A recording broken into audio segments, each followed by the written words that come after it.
You're listening to Hockey Talk on the Rock All right, stop. with Laura and Keith. It's interesting. So let's back up a second. He played absolutely out of his mind. It made no sense to me. And now, here are your hosts. All right, well, here we go. Episode number 21 of Hockey Talk on the Rock. We're coming at you live, Salt Spring Island, Friday, March the 5th. We got Laura. I'm Keith. We're going to talk some hockey stuff. We mentioned last week we're going to do a halfway through the year awards predictions. But before we get to that, Laura, some hockey happened. Let's talk hockey. Let's talk some hockey. Well, last night, the Canucks actually beat the Maple Leafs. I mean, there's positive, right? Like, the first big positive was that Jake Virtanen showed up, scored 2 big goals, and got everyone all excited about what Jake can do and shotgunning beers and all that. But, you know, Toronto's obviously quite a good team. They're the best team in this division, and right now they have the best record in the NHL, which again, you might want to say is because they play in this division, but even without that, you give them respect, right? They've been playing well. And last night, they were tired. They played Edmonton the night before. They dressed their third stringer in Hutchinson. And the Canucks did what they should do, which is win. And I do think that that's important because earlier on in this season, the Canucks would have found a way, I think, to lose this game, even though all indications were that they should have won. And on top of that, they did it without Pettersson. So that's impressive. And Thatcher Demko was just on a different planet, is what I said last night. Like, he was making save after save. He looked like Bubble Demko. And I think if this team is going to do anything in the next even few years, Demko obviously has to be a big part of that. And he's making it look like they made the right decision from moving on from Markstrom. So all that is positive. We'll see how they come out on Saturday. Obviously, that's kind of the fear once, you know, things are more even playing field. Hopefully Pettersson is back. And a couple other notes I have from that game, besides obviously Virtanen showing some scoring touches. McAllis, I can't remember how he said it on the broadcast last night, played his first NHL game. And then we had Jace Howerlick in the lineup again last night. So the bottom 6 was younger, but they took out, you know, not my man, but one of the players that I want to see every night in McEwen. And I thought McAllis actually played a pretty good game for being in the bottom 6. I thought he was more noticeable than Howerlick. But I do think it kind of, again, draws your attention to the fact that maybe if the Canucks could get rid of some of these high-priced bottom 6 players, they might actually be in a better position, obviously. And I don't know if you caught it. This is all a big win, but our lovely leader, Jim Benning, gave a nice press conference today. And I'll tell you, one of my favorite things in my life is listening to Big Jim talk. Because it's like, it's so bad, but it's so good, and it's just like so awful. I feel sorry for him. Like, to be honest, like, it's gotta be tough answering those questions, but just the way that he answers them is kind of like Eeyore. Like, it's so depressing. And like, my 2 big takeaways that I think everyone took from that was that Jim was all like, oh, in 2 years, we're going to be really competitive. Well, it's like, you've had 7 years and we've beaten this to death, but I don't really think that that's a justifiable answer to Canucks fans right now, being like, oh yeah, 2 years, we're going to be super competitive. And on top of that, he was then like, oh, we're living day to day or whatever, which I don't know what that means. I assume that they're waiting to see if they win or lose every night. And, you know, going on to say that it's really hard to win multiple games in a row in this setup. Well, it should, in that theory, it should be hard to lose multiple games in a row. And you've done that a lot. So it just felt like it didn't really answer any of the questions, which I think everyone going into it knew that he wasn't going to answer anything directly, but it was entertainment, to say the least. Yeah, it's public speaking is not Big Jim's number 1 skill, obviously. No. He's not like, I don't know, he sounds prepared, but he still doesn't sound smart. So Yeah.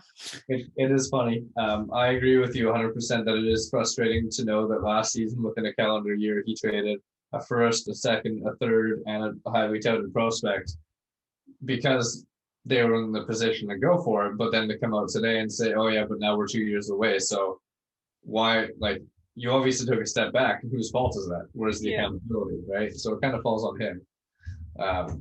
And it was also frustrating to hear him be like, "Well, no, I'm not changing the way I look at the trade deadline because it's 5 weeks away." It's like, you have to consider things now for so many more reasons, like the 2-week quarantine. Let's talk about that, right?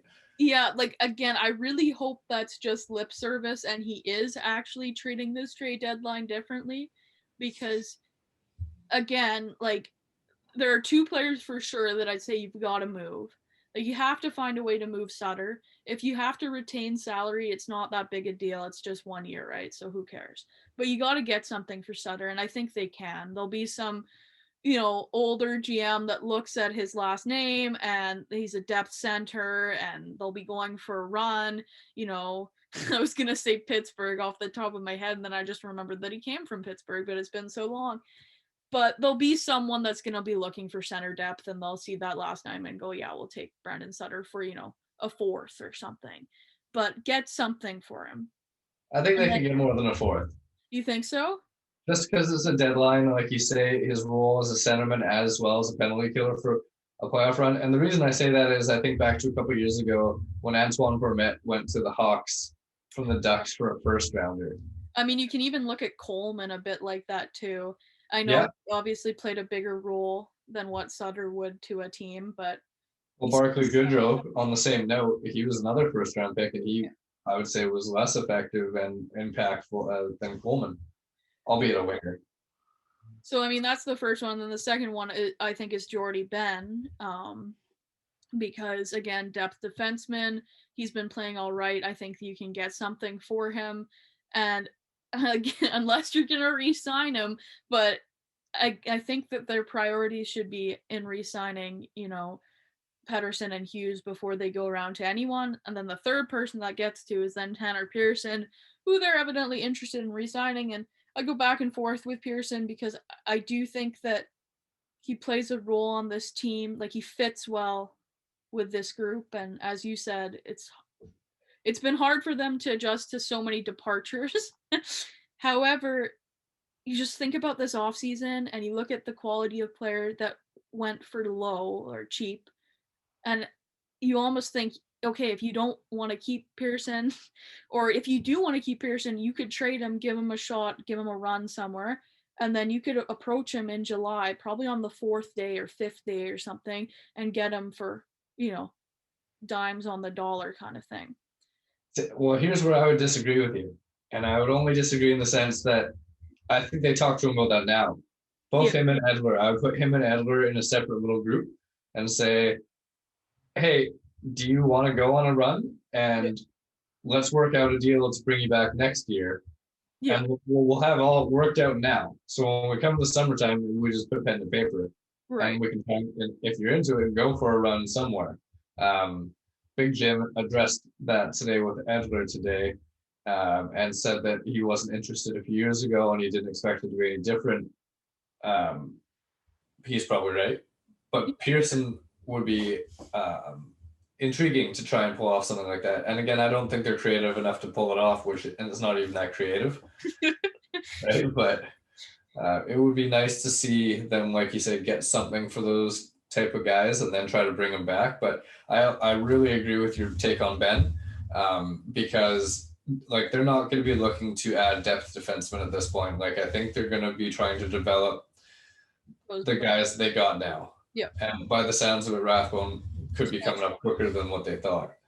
So yeah, Ben would be nice to go. Sutter's going to be the most valuable, I think, unless they trade Pearson. Yeah, again, like my prediction with this trade deadline is that they end up doing nothing, because I'm pessimistic and I think about Jim's comments today and his track record at trade deadlines and the whole fact of the COVID, flat cap, quarantining, everything. And I just think they're going to shit the bed, but I'd be very, very happy to be proven wrong. And Yeah. There'll be a team. There'll be a team, especially like with Sutter, like you said, that will be looking at his last name and his position, and likely an American team that's thinking I can trade for this guy and I can get him in the lineup in 4 days or something. Yeah. Right. Like I can see a Vegas who we've talked about before is a little bit short on center depth that could use a player like that. Like a Brandon Sutter, yeah. Go ahead. I was gonna say, so when I was doing the mid-season NHL awards, I started thinking about the Canucks. Obviously, that's what my brain goes to most, and I came up with what I think their mid-season awards would be. Okay. You were doing Canucks only, not league wide. No, I did the NHL. I just wanted to run by you what you think of the Canucks ones I came up with. Okay, before you do that, I want to quickly back up to what you touched on with Toronto before. Okay. Everything. Not to take anything away from Vancouver last night, but yeah, you're right. Toronto did play the night before against Edmonton, and they obviously took Edmonton pretty seriously, and it was pretty impressive to see them hold Edmonton to 1 goal over 3 games. I'm not trying to take anything away from Vancouver, but I think that took a lot out of Toronto, and Hutchinson's not a good goalie. So they had that advantage, even though Pedersen was out. I thought they looked good. I didn't really notice Hauerluck, and I didn't really notice Michaelis, to be honest. Yeah. But I thought the Canucks played a good defensive game, and Demko played awesome. Yeah. It was really entertaining from that aspect. And it was not the only time since we talked last Friday. They played a back-to-back with Winnipeg earlier the week, and Demko got his first career NHL shutout against Winnipeg, and everyone lost their collective minds because it's like everyone's now accepting that they made the right choice, and Marcus was hurt, and we knew, and blah, blah, blah. Yeah. But that was a great game too. It was maybe their best game of the season, and Demko played excellent. It was too bad they couldn't carry that momentum over into the next night, and they ultimately went 1-1 with Winnipeg, which at this point in the season would have been really nice to see them pull both of those off. But Winnipeg's kind of establishing themselves as like the standalone number 2 in this division, which I don't want to hold over you too much because I know you picked them out of the playoffs, but I think I held them. Well, I think I missed. I will admit that I missed on that pick. They look a lot better than I expected, especially defensively. And I just honestly expected that they'd take a step back, but they look pretty good. And I think, the loss the second night, which is probably what you're saying as well, was more the fact that Winnipeg was like, okay, we can't lose 2 games in a row to Vancouver. We're going to come out and we're going to play a really good game. And that's the game. They were clearly the best team. Yeah, and I think Vancouver, obviously they knew and they tried to anticipate it. Holtby has not been a good goalie this year. And it's really disappointing, and I think I'm finally at the point where I'm coming around to accept that, he's on the downhill, and maybe he might have a good game here or there. But, I was really excited and happy for him to come in on the deal he signed this summer because I thought he could maintain at least, maybe slightly above average goaltending, and it's definitely been below. Yeah, and the problem with that too, right, is when you look at the expansion draft, the Canucks, I think, signed Holtby with the expectation that he was going to be gone next year, so not really worrying about that cap hit for next year. But then you start thinking about it, and I highly doubt that that Seattle is going to pick Braden Holtby. They'd have to be smoking some sort of something pretty good to say that that's who they want in their net right now. And therefore the Canucks are going to be on the books for that contract for next year. And again, it's not the end of the world because next year they're going to have a little bit more flexibility hypothetically, but they're, they got to sign their 2 big guys, which it all comes back down to. I'll throw this at you. I bet you I can still see Seattle taking Holtby, and here's the only reason I see why. And I can see it as a same but different as Fleury in Pittsburgh, where he was getting older. He had lost the starting job. He wasn't the goalie he used to be. Pittsburgh even gave a second rounder to Vegas to take him or whatever it was, right? And then it's turned out pretty good for them. And I can see Seattle looking and saying, you know what, that kind of happened there, the fresh start, even though, like I said, same but different because it's not Washington losing Holtby, it's Vancouver losing Holtby. But I can still see it. like for me, there's just so many other duos in the NHL. Like we're talking about Montreal with Price and Allen. Like I think 100% Seattle takes Allen. I don't know who's gonna leave in Vegas, but one of those two goalies I think is gone too. Just off the top of my head, those are two. Yeah, I mean, I'll half agree with you on Allen because he's in a much better situation than Holtby. Oh yeah, Like I'm saying, if Holtby was playing in Montreal this year and Allen was playing in Vancouver, yeah, it's I probably feel like we'd pretty much see the same results. yeah. Anyway, Just- it will be interesting. I think in general, we talked about this a bit before, but especially if the Canucks move on from Pearson, they're actually in a really good position for this expansion draft. Yeah. They can probably protect Mott now, which is someone that beforehand I think was going to be exposed. They might be able to protect Cole Lind, like players that are kind of way down their depth charts. And then defensively, we talked about it before, they have an extra spot, which is a really good position to be in if Jim can manipulate other teams to that degree. Yeah. But yeah, like it's been tough with Holtby because I'm with you. I was expecting him to not necessarily be his Vezina caliber self, obviously, but to be respectable. And part of it is the Canucks still, but I think we see with Holtby, not with Holtby, with Demko, that you can get goaltending that can bail you out. And with Holtby, it's like there's at least one goal that he should have that he's not getting, and it's frustrating to watch.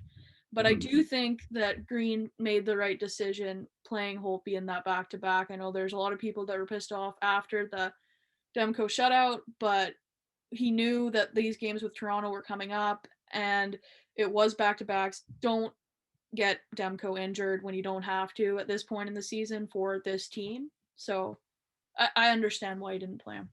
Yeah, I get it too. Now run Demko. All right, well, hit me with your Canucks awards. Okay, so this is mid-season based obviously only on what's happened before, because I think there's two people I'll eventually switch here. Yep. But for MVP, I have Brock Besser. I know beforehand I talked about Höglander, but I think Besser's reemergence as a scorer has been like the biggest impact on this team so far this year. As well as the fact that he's top 10 in the NHL scoring right now. That as well, which is really nice for me. Anyway, the second one I have is best defenseman, and this one I found really hard because the Canucks defense has been a mess. And I'm going with Nate Schmidt with a question mark because I feel like he's been the most respectable in his own zone, but that's not necessarily saying much, and he's starting to emerge more offensively. But I mean, offensively, it's Quinn Hughes, right? But his defensive game has been horrible, so I can't give it to him. I'd agree with you. Tyler Myers, Two for two, I'd agree, I'd say. Okay, most exciting, I have the Höglander. Hoagie. Yeah, and I think that's pretty obvious. And then for unsung hero, I have Demko right now, but my prediction is that probably Demko and Besser switch. But the other person I thought of for unsung hero was Pearson. But I don't know if his contributions have been enough. So there you go. How about this one for unsung hero? Tyler Myers with like 13 points this year. He has been good offensively, but again, it's the defense. The defensive problems. And I will say, I think he's been better this year than last year, which might be saying something, but I don't know. He's not a good player, is what it comes down to. Yeah. Okay. Is that the 4? There's only 4 for Vancouver? That's the 4 for the Canucks, right? Okay. That they do at the end of the year. So you want to move on to the league-wide ones? Yeah, let's do the league-wide ones, and then let's catch up on the other NHL news. Okay. I'll try to rip through these with you pretty quickly and just try to kind of, throw a one-liner with them or whatever. Yeah. I don't think we can disagree at this point on the Art Ross being McDavid and the Rocket Richard Trophy going to Matthews. They're both insane. We've already talked enough about their crazy years they're having. So let's start at the big one with the Hart Trophy. I'll go first, and then next one we'll alternate. Okay. So for the Hart, I went through these all very quickly, Okay. but I thought the obvious winner was Patrick Kane and what he's doing in Chicago. It's pretty impressive, especially with the injuries and the young kids on the team. Yep. And I gave the runner-up to Scheifele. I only did one runner-up. Okay. I gave it to Scheifele because of where he is at in the scoring race and where Winnipeg is at in the standings, as well as compared to the expectations for Winnipeg prior to the season. So Scheifele is doing a lot for them, and so I thought he was worthy of runner-up. What do you got? I've got almost the same as you. First place, I have Patrick Kane. Again, what you said has been the most impressive. I've never liked Kane as a player, so it pains me to say it, but it's very impressive at his age what he's doing. I have the runner-up going to Matthews, and the only reason why is because it's so hard to score goals. And what he's doing is super impressive. I know that the fact that Mitch Marner has a ton of points and that he played well when Matthews wasn't there for those 3 games or whatever will probably factor into it to some degree. So I don't think he wins, but I think he's having a special season. I do think here, though, that if the NHL was like, if this was it, the writers would give it to McDavid if he wins this. If he wins the Art Ross this year, I think McDavid will win it because he's only won 1 in his career so far, and I just think that they're going to be like, okay, we'll give it to him. But We'll see. Not my pick, but yeah. Okay, well, we'll call that a close one. What do you got for the Norris?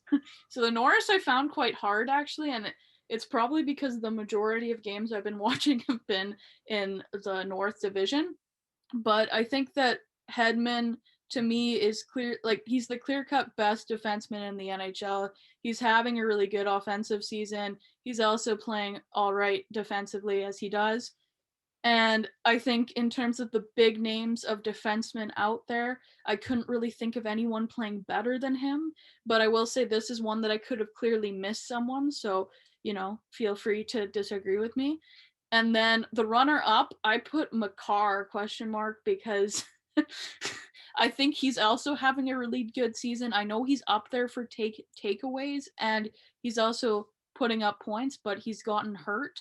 So that's probably going to hurt his chances, but I think he's had an impressive second season. I doubt he's the runner-up. I just couldn't really think of anyone else. Okay, pretty close again as the Hart. I got Hedman as the winner. It was kind of close between 2 guys here for me. Okay. And I did this quickly, but it was the time on ice was the factor that gave him the edge over runner-up Jeff Petrie. Okay, yeah. I think Petrie's been both surprising and impressive this year. It's funny because I wrote that as a joke and then I crossed it out. Oh yeah, no, I mean when I was looking at the defenseman stats last night, his numbers right across the whole way were pretty impressive. But I don't know how long he keeps it up for. And I do remember a couple. That's why it's the half season awards. Yeah. Okay. You were gonna say, or do you want to move on? We can move on. Okay. The next one, I did this in random order. So the next one I got is the Jack Adams, which I think we might be close on, but like it's all over the map out there. So I did do 2 runners up for the Adams. I did the winner as Joel Quenneville in Florida because of the expectations / the record. And yeah, it's kind of crazy with all the wingers that left. And then the runners up, the 2 of them I gave to Colleton, I think is how you say it, in Chicago. For the same reasons basically as Patrick Kane with the Hart. And then I also I gave a little more Winnipeg love, and I gave Paul Maurice a runner-up again because of expectations and the way his team is doing things. So we're also very close, and I also gave 3 for this one, but we have one person that's different. So I gave the winner to Joel Quenneville as well. Yep. I gave the runner-up to Jeremy Colleton as well. Same as you.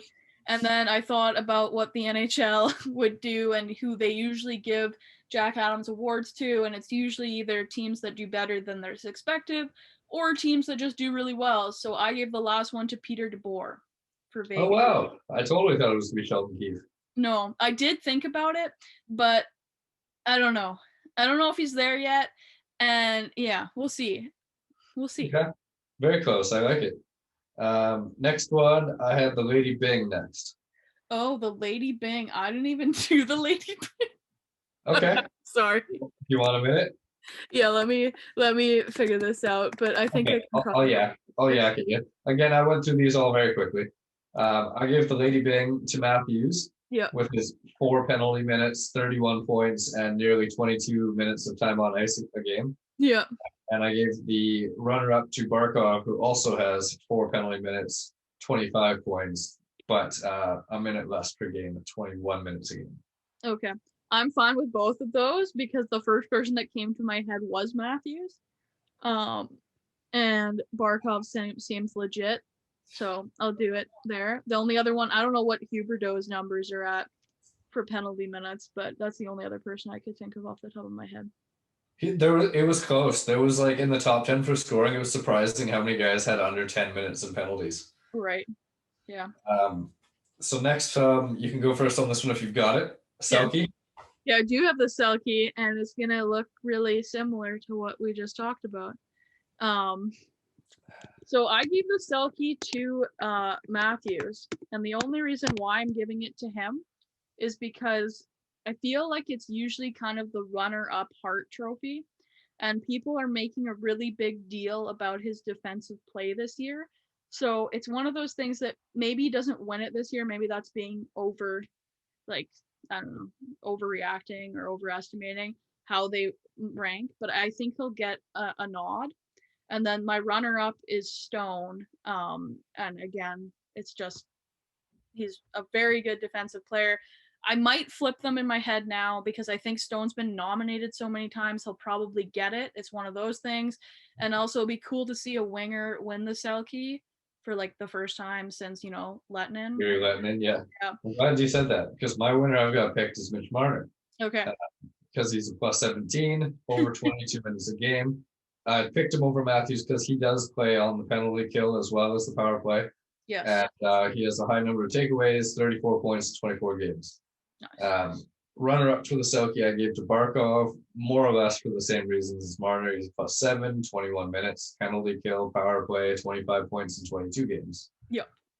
So those are the two I went with. Again, I went through these very quickly. Barkov makes a lot of sense to me as well. So. Okay, I couldn't remember, and you want to help me out here, what the name of the GM award was. I just put GM. You remember? I don't remember what it is. Okay. So, GM, I did it quickly, and I decided to give the GM award to Stan Bowman. Okay. Because I thought a lot of people doubted him and his moves in the summer, and obviously the people around him knew what they were telling him, and he trusted it, and I think it paid off. So I don't know. Maybe he's getting this award for the moves he didn't make, I guess. Yeah. Which is kind of weird. And then I gave the runner-up to Shovel Day Off for pretty much the exact same reasons. Okay. So I agreed. I put Stan Bowman. Again, I think it's impressive what's going on there. And the runner-up I gave to Kyle Dubas. Oh, nice. Because I feel like, this team, again, I said it in the summer when they made all their moves, like I wasn't totally convinced that it was going to work, but it was brave of him to try and change the team that much without changing the core, right? And it seems like all the moves they've made are now paying off. Like, I know Joe Thornton has missed some games, but he's looked good, like better than I expected on that top line. I know all the jokes were that he wasn't going to be able to skate. Same with Wade Simmons being limited games, but he's looked good when he's been in. TJ Brody's been good for them.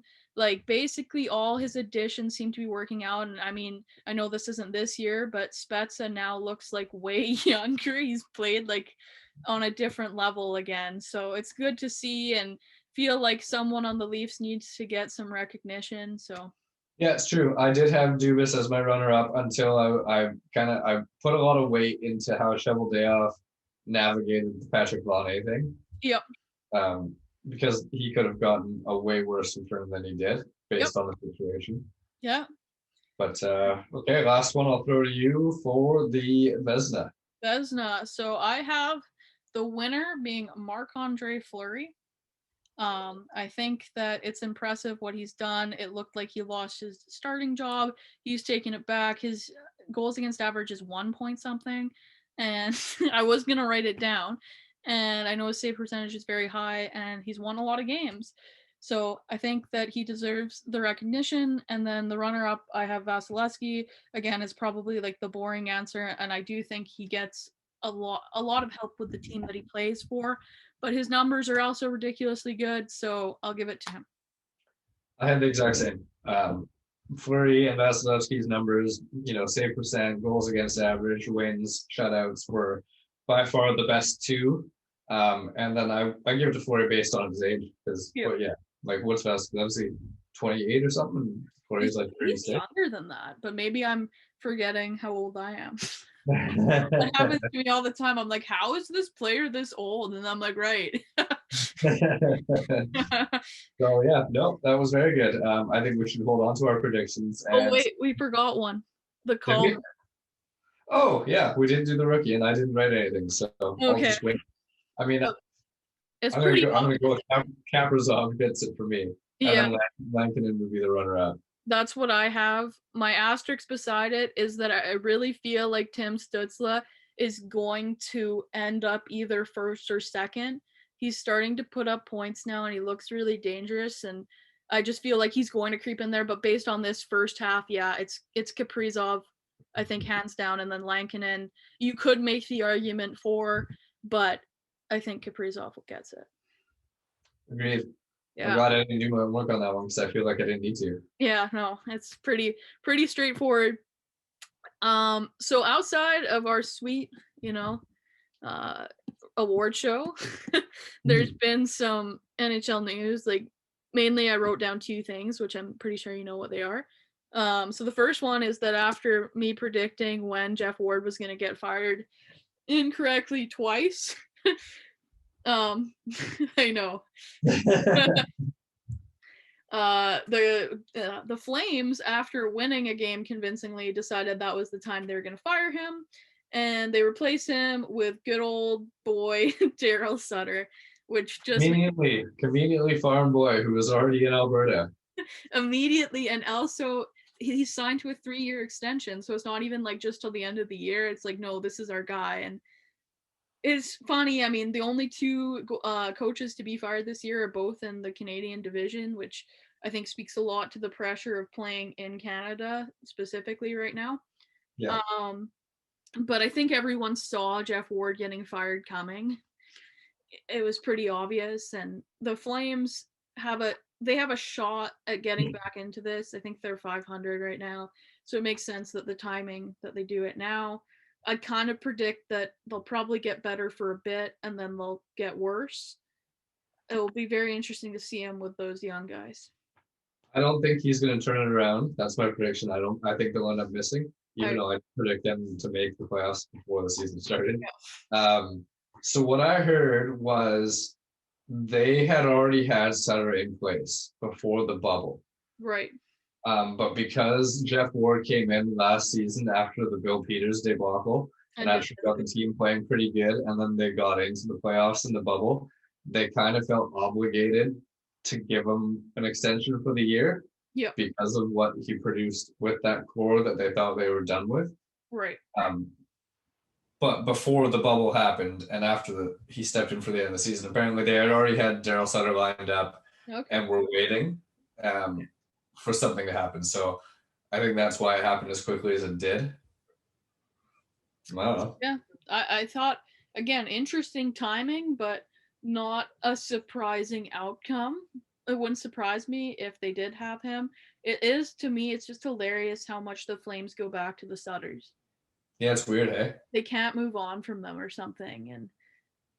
And I don't know, from living in Southern Alberta and just being around, like, even in Lethbridge, there always seems to be a Sutter playing for their WHL team. Like, they're just everywhere. Right. And it's so a part of that culture. So I kind of get it. Sorry. I'm laughing because my old roommate was actually a Sutter. It's just she had a different last name.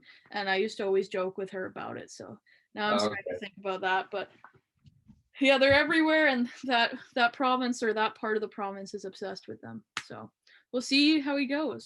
We will see how it goes and how they respond to him. The final note, I'm assuming, is Brent Seabrook. Yes. And I mean, again, this is something that I think as Canucks fans we might be a little bit bitter about, because it really seems like every other team gets out of their shitty contracts by having their players retire, and Brent Seabrook decided to call it quits. I mean, he did have a great career in Chicago. Again, it pains me to say, because that generation of Chicago Blackhawks really, get to the heart of this Canucks fan, but he's local. He's from Tawasin, so that's cool. And all the best in retirement, but it does save the Blackhawks quite a lot of cap room. I think he's $6 million.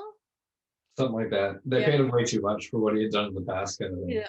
So he signed for like 3 more years. So here's what pisses me off the most about this is he has a no move clause, and he's going to be technically on LTIR, right? Yeah. He's not going to retire off the books. Oh, yeah. So they should have to protect the contract from Seattle in the expansion draft. I agree. But I can't remember who it was. I can't remember who it was that was talking with Bill Daly and asked about that contract, and Bill didn't like say 100%. No, they're not going to have to protect him, but it was like pretty well saying, yeah, there's going to be, these players that are done, that are wrapped up on LTIR, that are going to be exempt from the rule, I guess. Yeah. Which is shitty. No, it's really stupid. But, frick, I forgot what I was saying. All that cap circumvention / and like expansion draft circumvention stuff now just does really annoy me, because again, I feel like the Canucks just never get a break with it. Although again, in terms of the expansion draft, they should be pretty good. I don't predict they're gonna lose anyone that is central to their team. But your boys, the Flyers, had a really big comeback last night. That was awesome. Yeah, I was laughing because when I checked the scores, I was like, that's got to be a typo. Like, I saw 3-0 Pittsburgh, and it was like 4 minutes into the game or something. I'm like, there's no way that's real. And then, like, just going throughout the night, looking at the scores, it's like, oh, they're getting close, and then they end up winning in regulation. So that's pretty cool. That was a big game. It'll be interesting to see how the Flyers handle the deadline, but I feel like it'll be very similar to last year, where if you remember, they just picked up, Nate Thompson, Derek Grant, kind of, depth guys. It seems like they got a pretty good thing going, especially when they have everybody in the lineup from the COVID thing. But it's just like a merry-go-round right now with them and who's in and who's out. Like Farabee's out now. Yeah, I saw that. Which is too bad, because I think he's a point-a-game player right now, 19-19 or something like that. I know, when I was looking at players that I could pick up, he was one of the ones that I thought about, and then I was like, no, he's on the COVID protocol. So. But the COVID protocol down there only means like what? It could be 1 or 2 games that he misses, right? You don't know, right? That's the thing. That is the thing. When I saw Crosby go on the COVID list, it was like, oh man, that sucks for whoever. Like, Crosby's out for a while, and then like a game later, it's like, Crosby back against the Flyers. Damn it. Yeah, no, it's very strange times. And I know, like, depending on the team, like Buffalo was meant to get hit really bad, or like a worse strain of COVID than other teams. And I'm not saying that that's the reason why they're playing awful, because it's Buffalo, but it is like a weird year, obviously, and how long it affects certain groups and how many players need to be out for the team to not play seems to be kind of random as well. Right. But yeah, I mean, what was I going to say? I lost it. That's okay. Okay. But yeah, I think that's all I have for this week, unless you have. No, that was a good one. We rattled off some award stuff, and there was, wasn't a lot of news, but stuff happened. Yeah. So good we'll do it all. For the Canucks. The Canucks got a game tomorrow against Toronto, right? Yeah, and then those Canadians. And then Montreal for 2, right? Yeah. So we're gonna spark the Canadians things again, or maybe the Canucks will play a couple decent games. We'll have a couple games to talk about next week when we do it all again. So just hoping that they can pull off some wins this week, and Demko keeps it up. And until next Friday. Woohoo! It's been another Hockey Talk on the Rock, and thanks for listening.